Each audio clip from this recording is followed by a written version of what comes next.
வணக்கம். கடம்பூர் ராஜு இன்னைக்கு செய்தியாளர் சந்திக்கும் போது ஒரு விஷயத்த சொல்லியிருக்காரு. மக்களை மட்டுமே நம்பி எடப்பாடி பழனிசாமி தேர்தலை சந்திக்க போறாரு. கூட்டணி எல்லாம் பெருசே கிடையாது அப்படிங்கிற மாதிரி அவர் பேசியிருக்காரு. இந்த கூட்டணி கூட இருக்கலாம். தேர்தல் சமயத்தில் இந்த கூட்டணி இல்லாமல் கூட போகிறதுக்கு வாய்ப்புகள் இருக்குது அப்படிங்கிற மாதிரி கடம்பூர் ராஜோட இந்த செய்தி பாஜக கொடுத்த ஒரு மெசேஜ். ஏன்னா அமித்ஷா எடப்பாடி பழனிசாமியும் சரி அவர் கூட ஒரு 4-5 பேர் வர சொல்லியிருந்தார். எல்லாத்தையும் கூப்பிட்டு ஒரு டோஸ் விட்டார். ஒருங்கிணைந்த அதிமுக உருவாக்குக, ஜெயிக்கணுங்கிறது தான் மிக முக்கியம் அப்படிங்கிறத சொல்லியிருந்தார். இவருக்கு எடப்பாடி பழனிசாமிக்கு என்னென்னா கூட்டணி ஆச்சு, ஜெயிச்சா கூட்டணி ஆச்சு, பாஜக பங்கு பெறும், பாஜக அப்புறமா அதிமுக ஆட்களை தனியாக திரட்டி அவங்களே என்ன செஞ்சுருவாங்க, பாஜகவை முதலமைச்சர் ஆக்கிடுவாங்க, நம்மளுக்கு சூப்பு கொடுத்துருவாங்க அப்படிங்கிற ஒரு பயம் இருக்குது. அதனால் அதிமுக பாஜக கூட்டணி ஜெயிக்கக்கூடாது அப்படிங்கிறதுல முழுமூச்சாக இருக்கார். அப்படி ஜெயிக்கணும் அப்படின்னம்னா தனி பெரும்பான்மையில் அதிமுக ஆட்சி அமைக்கணும். அப்போ தான் பாஜகவை எதிர்க்க முடியும். அப்படியே எதிர்க்க முடியுமா அப்படின்னு பார்த்தீங்கன்னா அதுலேயும் சந்தேகம் இருக்குது. ஆனால் அமித்ஷா டோஸ் விட்டதில் ஓபிஎஸ், டிடிவி தினகரன், ஓபிஎஸ்ஸை கட்சிக்குள்ளே கொண்டு வாங்க, அவருக்கு முக்கியமான பதவியை கொடுங்க, அதே போல் டிடிவி தினகரனை கூட்டணிக்குள்ளேயாவது கொண்டு வாங்க அப்படின்லாம் சொல்லி ஒரு அழுத்தம் கொடுத்து அனுப்பிச்சி விட்டார். இங்கே வந்தோன்ன பிறகு பார்த்திங்கன்னா அவர் அமித்ஷாவுக்கு எந்த விதமான பதிலுமே சொல்லலை. அவர் தீவிரமான ஒரு பிரச்சாரத்தை பேச ஆரம்பிச்சிட்டார். அவர் எடப்பாடி பழனிசாமி என்ன செஞ்சார், அமித்ஷாட்ட செங்கோட்டையனுக்கு முக்கியத்துவம் கொடுக்காதீங்க, செங்கோட்டையனை தனிப்பட்ட முறையில் சந்திக்காதீங்க, செங்கோட்டையன்ட்ட அதிமுக சார்பாக எந்த விதமான ஒரு டிஸ்கஷன் பண்ணாதீங்க, அவர்கிட்ட இருக்க கட்சி பதவி எல்லாத்தையும் பறிச்சிட்டேன், ஒருங்கிணைப்பு அப்படிங்கிற வார்த்தையை எனக்கு தமிழில் பிடிக்காத வார்த்தை, அதுவும் அதிமுகவில் இனிமேல் ஒருங்கிணைப்பு அப்படிங்கிறதுக்கு வாய்ப்பே இல்லை, இனிமேல் யாரையுமே ஒருங்கிணைக்கவே முடியாது, அதிமுக சரியாக தான் போயிட்டுருக்கு அப்படிங்கிற மாதிரி அவர் சொல்லிட்டு வந்தார். இல்லை அப்படிங்கிறதுல அமித்ஷாவும் முடிவாக இருந்தார். நம்ம வெற்றி தான் நம்மளுடைய இலக்கு, 2029 நாடாளுமன்ற தேர்தலும் நம்முடைய இலக்கு. ஆனால் இந்த வெற்றி 2026 சட்டமன்ற வெற்றி அதிமுகவுக்கு மட்டும் இல்லை பாஜகவுக்கும் வாழ்வாசாவா வெற்றி அப்படிங்கிற மாதிரி அமித்ஷா குறிப்பிட்டு சொல்லியிருக்கார். ஒருங்கிணைக்கிறேன்னு சொல்லிட்டு வந்துட்டார். ஓபிஎஸ்ஸையும் இந்த சைடு கட்சிக்குள்ளே கொண்டு வந்தலாம், டிடிவியையும் கூட்டணிக்குள்ளே கொண்டு வந்தலான்னு சொல்லிட்டு வந்தவர் இங்கே கேபி முனுசாமியை வச்சு பேச விடுறாரு, சிவி சண்முகத்தை விட்டு பேச விடுறாரு, இன்றைக்கி கடம்பூர் ராஜை விட்டு பேச விடுறாரு. சிவி சண்முகம் பேசினது தான் எல்லாத்துக்குமே தெரியும். நீ யார், ஒருங்கிணைக்கிற சொல்கிற நீ யார் அப்படிங்கிற மாதிரி ஒரு கேள்வியெல்லாம் கேட்டார். அவர் யாரை கேட்டார் அப்படிங்கிற ஒரு சந்தேகம் எல்லாத்துக்குமே இருந்தது. ஒன்று செங்கோட்டையனை கேட்டாரா இல்லை அமித்ஷாவை கேட்டாரா? ஏன்னா சிவி சண்முகம்லாம் இருந்தார். அமித்ஷா பேசும்போது சிவி சண்முகம் ஒருங்கிணைக்கிறதுக்கு நீ யார் சொல்கிறதுக்கு, எங்கள் கட்சியில் ஒருங்கிணைப்போம், ஒருங்கிணைக்க மாட்டோம், எங்கள் கட்சி வலுவாக தான் இருக்குது அப்படின்னு சிவி சண்முகம் பேசுகிறாரு. அப்படின்னா எடப்பாடி பழனிசாமி சிவி சண்முகத்தை சூண்டி விட்டார். இவர் ஏற்கனவே ஜெயக்குமார் போல தான் இப்போ சிவி சண்முகம் நிலைமையும் ஆக போகுது. ஏற்கனவே ஜெயக்குமார் எடப்பாடி பழனிசாமி என்ன சொன்னாலும் கேட்டார். அவர் பேசுங்க அப்படின்னா பேசிடுவார். அவர் எந்த விதமான தயவு தாட்சணையும் இல்லாமல் பேசுவார். இதே சிவி சண்முகம் கடந்த 2021 சட்டமன்ற தேர்தல் முடிஞ்ச பிறகு அதிமுக தோத்ததுக்கு என்ன காரணம் அப்படின்னு சொல்லி விளக்கமான ஒரு பொதுக்கூட்டம் போட்டார். அந்த பொதுக்கூட்டத்தில் அவர் பேசும்போது என்ன சொன்னார், நம்ம 2021 சட்டமன்ற தேர்தலை நம்ம ஜெயிச்சிருக்க முடியும், ஆனால் ஜெயிக்க முடியாமல் போனதுக்கு காரணம் பாஜகவோட நம்ம கூட்டணி வச்சதான். ஒட்டு மொத்தமாக சிறுபான்மையினர் யாருமே நம்ம அதிமுகவுக்கு ஓட்டே போடலை, சிறுபான்மையினர் நம்ம கூட்டு வச்சோம், சிறுபான்மையினர் மக்கள் எல்லாமே பாஜகவோட கூட்டு வச்சோம் அப்படிங்கிற ஒரு எண்ணத்தில் நமக்கு ஓட்டு போடலை, அதனால நம்ம திரும்பவும் ஆட்சிக்கு வர முடியாத ஒரு சூழ்நிலை உருவாகி போச்சு அப்படின்னு சொல்லி சிவி சண்முகம் பேசியிருந்தார். அந்த வீடியோலாம் இப்போ எடுத்து சமூக வலைத்தளங்களை போட்டுக்கிட்டே இருக்கிறாங்க. 2021 முடியாதுன்னு சொன்னீங்கல்ல, அப்புறம் 2024 பாஜகவுக்கு மிக முக்கியமான தேர்தல். அந்த தேர்தலில் நீங்கள் பாஜகவை ஆதரிக்கல. அதுக்கு சொன்ன காரணம் அண்ணாமலை எங்கள் கட்சி தலைவர்களை கேவலமாக பேசுகிறாரு, அண்ணாவை பேசுகிறாரு, எம்ஜிஆரை பேசுகிறாரு, ஜெயலலிதாவை பேசுகிறாரு அப்படிங்கிற மாதிரிலாம் சொன்னாங்க. சரி, ஏதோ ஒரு காரணத்தை சொல்லி வெளியே போனீங்க, ஜெயிச்சிங்களா? ஜெயிக்க முடியல, இல்லை பாஜகவோட கூட்டணி வச்சா கூட நம்ம ஓரளவுக்கு ஜெயிச்சிருக்க முடியும் அப்படிங்கிற ஒரு நம்பிக்கை இருந்தது இல்லை, அதை வேலுமணி வெளிப்படுத்தினார். இப்போ அதை தான் இப்போவும் சட்டமன்ற தேர்தலில் அவங்க ஜெயிக்கணும் அப்படின்னோம்னா, கொங்கு பெல்ட்டில் ஜெயிக்கணும்னா கூட பாஜகவோட ஆதரவு தேவை அவங்களுக்கு. ஏன்னா இந்த அண்ணாமலை இருந்த வரைக்கும் பாஜக கொங்கு பெல்ட்டில் மிகப்பெரிய வலுவான ஒரு இயக்கமாக இருந்தது. எடப்பாடி பழனிசாமிக்கு அது மிகப்பெரிய ஒரு டார்ச்சர். அண்ணாமலையா எடப்பாடியா அப்படிங்கிற மாதிரி கொங்கு பெல்ட்டே மாறி இருந்துச்சு. அப்படிப்பட்ட ஒரு சூழ்நிலையில் இப்படி மாறிச்சு அப்படின்னா கண்டிப்பாக நம்மளால் எதுவுமே பண்ண முடியாதுன்னு எடப்பாடி பழனிசாமி பயந்து தான் அண்ணாமலையை ஆஃப் பண்ணி வைக்கணும் அப்படின்னு பாஜக கேட்டுக்கிட்டார். அப்புறமா இப்போ பார்த்தீங்கன்னா செங்கோட்டையன் தனியாக ஒரு இது ஆரம்பித்து அவரும் சொல்லிட்டார், இது மாதிரி ஒருங்கிணைந்த அதிமுக உருவானதான் வலுவான அதிமுக, திமுக எதிர்க்க முடியும், கரெக்டாக நம்ம திமுக எதிர்த்தால் தான் நம்ம வெற்றி பெற முடியும். 2026 தேர்தல் மிக மோசமான ஒரு தேர்தலாக இருக்கும், யாருக்கு ஓட்டு போடுவாங்க மக்கள் அப்படிங்கிறது தெரியாது, ஓட்டுகள் அதிமுக ஓட்டுகள் நிறைய பிரியறதுக்கு வாய்ப்பு இருக்குது, இப்போ பிரிஞ்சு கிடக்கிறவங்களும் தனியாக ஓட்டை பிரித்தாங்க அப்படின்னா நிறையா ஓட்டுகள் செதஞ்சிரும் அப்படிங்கிற மாதிரி நினைக்கிறாங்க. இப்போ எடப்பாடி பழனிசாமி என்ன சொல்கிறாரு அப்படின்னா, ஓபிஎஸ், டிடிவி தினகரன் இவங்கெல்லாம் பிரிஞ்சிருக்கிறனால விஜய் தனியாக ஒரு கட்சி ஆரம்பித்து தனியாக தேர்தலில் சந்திக்கிறாரு. அப்படிங்கும்போதும் இவர் எல்லாருமே இவங்களோட ஓட்டை தான் பிரிப்பாங்க, அதிமுக ஓட்டை பிரிக்க மாட்டாங்க, ரெட்டை இலைக்குன்னு இருக்கிற ஓட்டை அவங்க பிரிக்கிறதுக்கு வாய்ப்பே கிடையாது, பிரிக்க முடியாது இவங்க பிரித்தாங்க அப்படின்னா ஓபிஎஸ் ஓட்டை பிரிப்பாங்க, டிடிவி தினகரன் ஓட்டை பிரிப்பாங்க, சசிகலா ஓட்டை பிரிப்பாங்க. மற்றபடி நம்ம ஓட்டெல்லாம் பிரிக்கிறதுக்கு வாய்ப்பு இல்லை ராசா அப்படிங்கிற மாதிரி எடப்பாடி பழனிசாமி தன்னைத்தானே ஆறுதல் படுத்திக்கிறார். அவருக்கு யார் சர்வே ரிப்போர்ட் கொடுக்குறா, யார் என்ன சொல்கிறா அப்படிங்கிற விஷயமே தெரியல. அவராக யூகத்தின் அடிப்படையில் அவராகவே பேசிக்கிட்டு இருக்கிறார். இப்போ செங்கோட்டையன் வந்து ஒருங்கிணைந்த அதிமுக உருவாக்கணும் அப்படின்னு சொல்லிட்டு அவரும் போராடுறாரு. போய் தலைவர்களை பாஜக மேலிடத்தெல்லாம் சந்திச்சுட்டு வந்துட்டார். எடப்பாடி பழனிசாமி செங்கோட்டையன் அங்கே போய் அமித்ஷாவை பார்த்தாரு, நிர்மலா சீதாராமனை பார்த்தாங்க, எல்லாத்தையும் பார்த்தாரு, பேசினார் அப்படின்னு தெரிஞ்ச உடனே பதறி அடித்து டெல்லிக்கு போனார்ல. போய் அங்கே போய் செங்கோட்டையனுக்கெல்லாம் முக்கியத்துவம் கொடுக்காதீங்க, செங்கோட்டையனால் கட்சி உடையிறதுக்கு வாய்ப்பு இருக்குது அப்படின்னு சொல்லிட்டு நீங்கள் சொல்கிறத நாங்கள் கேட்குறோம் அப்படின்னு சொன்னார். ஓபிஎஸ், டிடிவி தினகரன் இவங்க 2 பேர்த்துக்கும் அதிமுகவில் முக்கியத்துவம் கொடுக்கப்படும் அப்படிங்கிற இதில் சொல்லிட்டு வந்துட்டு இங்கே வந்து சிவி சண்முகத்தை விட்டு ஒருங்கிணைக்க சொல்கிற நீ யார் அப்படின்னு கேள்வியை வந்து சிவி சண்முகத்துக்கு மூலமாக அமித்ஷாவுக்கு ஒரு கேள்வியை கேட்க வைக்கிறார். செங்கோட்டையனுக்கு அதில் பதில் இருக்குது.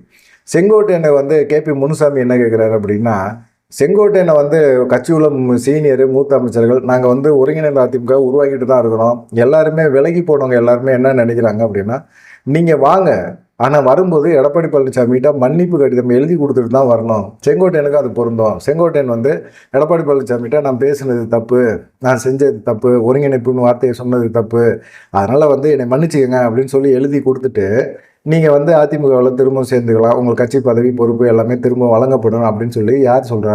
கேபி முனுசாமி சொல்கிறார். இதை வந்து எப்படி ஏற்றுக்க முடியும்? செங்கோட்டையன் எப்படிப்பட்ட ஆள்? எடப்பாடி பழனிசாமிலாம் செங்கோட்டையன் அரசியல் பண்ணும்போது ஏதோ ஒரு மூலையில் இருந்த நபர். சந்தர்ப்ப சூழ்நிலையில் வந்துட்டு உட்காந்துட்டு அதிமுகவோட தொண்டர்கள் பலம் இருக்குது அப்படின்னு நினைக்க முடியுமா? நினைக்கிறாங்களே, அது தப்பு இல்லையா? செங்கோட்டையனுக்கே வந்து நீங்கள் வந்து மன்னிப்பு கடிதம் எழுதி கொடுத்தா நாங்கள் திரும்பவும் கட்சிக்குள்ளே சேர்த்துக்கிறேன் அப்படின்னு சொல்கிறது எந்த அளவுக்கு ஏற்றுக்க முடியும்? இதெல்லாம் வந்து தேவையில்லாத பேச்சு. கேபி முனுசாமி போன்ற நபர்களால் அதிமுக தொண்டர்கள் ரொம்ப மனசு ஒடிஞ்சு போய் தான் இருக்கிறாங்க. இல்லை, கொங்கு பெல்ட்டில் செங்கோட்டையனுக்கு பெருசாக ஒன்றும் ஆதரவு இல்லைங்க, வாய்ப்பு இல்லைங்க. பார்த்தீங்களா, எங்கால தலைவர் போனார், கும்பலை காட்டினார், பார்த்தீங்களா எவ்வளோ கும்பல், தரண்டு நிற்கிற கும்பல். எந்த முகத்திலேயாவது எடப்பாடி பழனிசாமி பேசும்போது ஒரு ரியாக்ஷன் இருந்துச்சா? இல்லவே இல்லை. சரி, அப்படியே போகிறாரு, பேசுகிறாரு, எடப்பாடி பழனிசாமி பேசுகிறாரு, எல்லாமே ரைட்டு. ஆனால் அங்கே போய் செல்வ பெருந்தகையை பற்றி பேசுனது ஒரு விஷயத்தை வந்து இன்றைக்கி காங்கிரஸ் கட்சி கையில் எடுத்துகிட்டு பயங்கரமாக பேச ஆரம்பிக்கிறாங்களே, அது தெரியுதா? பிச்சைக்காரன் ஒட்டு போட்ட சட்டையில் எப்படி இருப்பாங்களோ அதே போல் எல்லா கட்சியிலையும் இருந்துட்டு வந்திருக்கிறாரு செல்வ பெருந்தகை அப்படிங்கிற மாதிரி ஒரு பேச்சை, ஒரு விமர்சனத்தை வச்சார். அவர் இருந்துட்டு போகிறாரு, அவர் இருக்கிறார். ஆனால் இவளை போல் வந்து தவழ்ந்து பதவியை வாங்கிக்கிட்டு அந்த பதவியை கைப்பற்றி வச்சுக்கிட்டு பதவியை கொடுத்தவங்களை எல்லாம் மிரட்டி விடல. பிச்சைக்காரன் சொன்னால் ஒரு இழிவான ஒரு விஷயமா? பிச்சைக்காரன் போல் ஒட்டு துணியை போட்டுக்கிட்டு அலைஞ்சாரு அப்படின்னா அது ரொம்ப கேவலமான ஒரு செயலா? அந்த மக்களோட ஓட்டுகளை தான் வந்து எம்ஜிஆரும் ஜெயலலிதாவும் வாங்கி அதிமுக கட்சியை வளர்த்தாங்க. எப்படி ஒரு கட்சி தலைவர், மாநில தலைவராக இருக்கார் செல்வ பெருந்தகை, அவர் எத்தனை கட்சி வேணாலும் மாறிட்டு போகிறார். ஏன் உங்கள் கட்சியில் கூட இப்போ இவர் இருக்கிற டாக்டர் சரவணன் இருக்கார், எத்தனை கட்சி மாறி வந்தார், அவருக்கு நீங்கள் முக்கியத்துவம் கொடுக்கலையா? அதே போல் காங்கிரஸில் முக்கியத்துவம் கொடுத்துருக்குறாங்க. அவங்களுக்கு ஆளுமை இருந்தால் முக்கியத்துவம் கொடுக்குறாங்க, கொடுத்து அவங்க வச்சுருக்கிறாங்க. அதுக்காக செல்வ பெருந்தகை பிச்சைக்காரன் ஒட்டுப்பட்ட சட்டம் போல் எல்லா கட்சியிலையும் இருந்துட்டு வந்தவன் அப்படிங்கிற மாதிரி பேசுகிறது ஒரு சாதாரண ஒரு சராசரி வாழ்க்கை வாழ்கிற ஒரு மக்களை வந்து கேவலப்படுத்துகிற மாதிரி ஒரு செயலை எடப்பாடி பழனிசாமி பேசுகிறாரு. இவர் வந்தெல்லாம் எப்படி வந்து ஒரு அரசியல் கட்சியில் ஆளுமையாக இருக்க முடியும்? சுயமரியாதையோடு எப்படி பேசுறதுன்னு தெரியல. இவர் எப்படி வந்து இது பண்ணுவார் அப்படிங்கிற மாதிரி ஒரு கேள்வியை செல்வ பெருந்தகை இப்போ கேட்டிருக்காரு.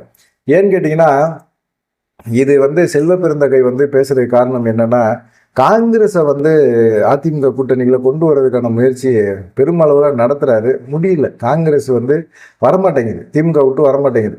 விஜயோட போய் சேர்ந்தாலும் சேருவோமே, கூட்டணி அமைக்கிறதுக்கான பேச்சுவார்த்தையை நடத்துவோமே தவிர உங்ககிட்ட வரவே மாட்டோம் அப்படிங்கிற மாதிரி இருக்கிறாங்க. ஏன்னா எடப்பாடி பழனிசாமி ஆளுமை அப்படி. ஆனால் இன்னைக்கு கடம்பூர் ராஜு ஒரு விஷயத்த பேசியிருக்கிறாரு, அதுதான் சிரிப்பாக இருக்குது. கடம்பூர் ராஜு என்ன பேசுகிறாரு அப்படின்னா, நாங்கள் கூட்டணி கட்சியை பற்றிலாம் கவலைப்படலைங்க, எங்களுக்கு கூட்டணி கட்சியே வேணாங்க, நாங்கள் மக்களை நம்பி தேர்தலில் வந்து களத்தை காண்றோம், நம்ம எங்களுடைய பொதுச் செயலாளர் எடப்பாடி பழனிசாமி அதை தான் நம்புகிறாரு, மக்களை தான் நம்புகிறாருன்னு. எந்த மக்களை நம்புகிறாரு? எந்த மக்கள்? இப்போ கடம்பூர் ராஜு ஜெயிக்கிறதுக்கு என்ன வாய்ப்பு இருக்குது அப்படிங்கிற கேள்வியெல்லாம் வரும்ல. ஏன்னா அந்த அளவுக்கு வந்து இவர் பிரச்சாரம் பண்ணுறாரு அப்படின்னா மக்கள் வந்து அப்படியே ஆவேசமாயிடுறாங்க. எடப்பாடி பழனிசாமி பேச்சை கேட்க சரசரையாக கும்பல் வந்துக்கிட்டே இருக்கிறாங்க அப்படிங்கிற மாதிரி கடம்பூர் ராஜு வந்து ஒரு பீலா விட்டுக்கிட்டு இருக்காரு. 154 தொகுதி நீலகிரியில் வந்து அவர் பிரச்சாரம் பண்ணார். என்ன மக்கள் கும்பல் பார்த்தீங்களா? பயங்கரமான கும்பல். இது வந்து அதிமுக மேலே மக்களுக்கு இருக்கிற அபிமானம். அதிமுக மேலே மக்கள் வந்து விரும்புகிறாங்க, அதிமுக ஆட்சியை விரும்புகிறாங்க அப்படின்னு சொல்லிட்டு இன்னமும் பேசிகிட்டு இருக்கிறாரு கடம்பூர் ராஜு. அவர் என்ன சொல்கிறாரு அப்படின்னா, சில கட்சிகள் வந்து இன்னும் கூட்டணிக்கு வர்றதுக்கான வாய்ப்பு இருக்குது. கூட்டணி பலம் இல்லை, கூட்டணியே வேணாம், நாங்கள் வந்து அதிமுக மக்களை மட்டும்தான் நம்பி நிற்கிறோம், தேர்தலை சந்திக்கிறோம் அப்படின்னு சொல்கிறவர், அதுக்கு அடுத்து என்ன சொல்கிறாரு, இன்னும் சில கட்சிகள் வந்து எங்களோட கூட்டணிக்கு வரலாம் அப்படின்னு பேசுகிறாரு. ஏன் இந்த முரண்பாடு, முன்னாடி பின்னாடி ஏன் முரண்பாடு வருது? கூட்டணியே வேணாம் எங்களுக்கு, நாங்கள் மக்களை சந்தித்து மக்கள்கிட்ட ஓட்டு கேட்குறோம் அப்படின்னு சொல்லிட்டு போனவங்க திரும்ப இன்னும் சில கட்சிகள் வந்து பேச்சுவார்த்தை நடத்துது. நேற்று கூட வைகை செல்வன் பேசும்போது கூட ஒரு விஷயத்த சொன்னார். எடப்பாடி பழனிசாமியை முதலமைச்சராக ஏற்றுக்கக்கூடியவங்க எங்கள் கூட்டணிக்கு வரலாம் அப்படின்னு சொல்கிறாங்க. பாஜகவே ஏற்றுக்கலையே. பாஜகவே எடப்பாடி பழனிசாமியை முதலமைச்சர் வேட்பாளர் அப்படின்னு ஏற்றுக்கவே இல்லையே. அமித்ஷா இன்னும் சொல்லவே இல்லையே. நயினா நாகேந்திரன் மட்டும்தான் சொல்லியிருக்காரு, வேறு யாருமே சொல்லலை. அண்ணாமலையை சொல்ல வச்சாங்க, அண்ணாமலையும் சொன்னார். சொன்ன பிறகு இப்போ வந்து அவருக்குமே ஒரு மாற்று கருத்து இருக்குது. எடப்பாடி பழனிசாமியை முதலமைச்சர் வேட்பாளர் அப்படின்னு சொன்னோம்னா மக்கள்கிட்ட ஓட்டு கேட்க முடியாது, ஓட்டு போட மாட்டாங்க. குறிப்பாக டெல்டா தென் மாவட்டங்களில் ஓட்டு கண்டிப்பாக கிடைக்காது அப்படிங்கிற ஒரு சூழ்நிலை உருவாயிருச்சு. நம்ம என்ன பண்ணுறது அப்படிங்கிற ஒரு எண்ணம் அவங்களுக்குமே வந்துருச்சு. அப்படிப்பட்ட ஒரு சூழ்நிலையில் இவங்க என்ன பண்ண போகிறாங்க? இப்போ வந்து கூட்டணி கட்சிகள், சில கட்சிகள் இன்னும் வரும் அப்படிங்கிற மாதிரி கடம்பூர் ராஜா பேசுகிறார். யார் வருவா? யாராவது உங்கள் மேலே நம்பிக்கை வச்சு வர முடியுமா? தேமுதிக ராஜ்யசபா சீட்டு தரேன்னு சொன்னீங்க, கொடுத்துருந்தீங்க அப்படின்னா ஒரு ராஜ்யசபா சீட்டை மட்டும்தான் நீங்கள் இழக்க முடியும். ஆனால் இந்நேரம் ஒரு நம்பிக்கையை பெற்றிருக்க முடியும். தேமுதிகவுக்கு மட்டும் இல்லை, மக்கள் மத்தியிலையுமே எடப்பாடி பழனிசாமி நம்ப தகுந்த ஆள் தான், அவர் நம்பிக்கையான ஆள் தான், பாரு சொல்ல காப்பாற்றிட்டாரு, அவருக்கு வந்து கட்சிக்கு கொடுக்கக்கூடிய வாய்ப்பு இருக்குது. ஆனால் அதையும் மீறி நம்ம கொடுத்த வாக்குறுதியை நிறைவேற்றணும் அப்படிங்கிறதுக்காக தேமுதிகவுக்கு ஒரு ராஜ்யசபா சீட்டை கொடுத்தாரு அப்படிங்கிற ஒரு நம்பிக்கை ஏற்பட்டிருக்கும். இது தேமுதிகவுக்கு மட்டும் இல்லை, மீதி எல்லா கட்சிகளுக்குமே கூட்டணிக்கு வரணும்னு நினைக்கிற கட்சிகளுக்கு வரும். இப்போ தேமுதிகவுக்கே துரோகம் பண்ணார். நாடாளுமன்ற தேர்தலில் யாருமே ஆதரிக்காத போது தேமுதிக போய் வாலண்டியாக சப்போர்ட் பண்ணி அவங்க இது பண்ணாங்க. இந்த அளவுக்காவது வாக்கு சதவீதம் பெறுவதற்கு தேமுதிகவோட சப்போர்ட்டும் அதிமுகவுக்கு இருந்தது. அப்படிப்பட்ட ஒரு சூழ்நிலையில் நீங்கள் தேமுதிகவே துரோகம் பண்ணீங்களா, இனிமேல் எப்படி எந்த கட்சி வரும் அப்படிங்கிற கேள்வியை தான் வைக்கிறாங்க. ஆனால் இன்னும் கூட்டணி கட்சிகள் பேச்சுவார்த்தை நடத்துது அப்படின்னு கடம்பூர் ராஜு சொல்லிட்டு இருக்காரு. கடம்பூர் ராஜு சொல்லிட்டு இருக்க வேண்டியதான், அதில் ஒன்றும் தப்பு கிடையாது. அவருடைய ஆசை, எண்ணம், விருப்பம் ஜெயிக்கணும்னா அப்புறம் எல்லாமே தான் பண்ணி ஆகணும். கம்பி மேலே ஏறி நடக்க ஆரம்பிச்சிட்டோம்னா பேலன்ஸை பார்த்து தான் நடந்தாகணும். பேலன்ஸை பண்ணிகிட்டே இருக்கிறார் கடம்பூர் ராஜு. அதே போல் வந்து கூட்டணி மாறுறதுக்கும் வாய்ப்பு இருக்குது அப்படிங்கிற மாதிரி சொல்லிட்டாரு ஒரு வார்த்தையை.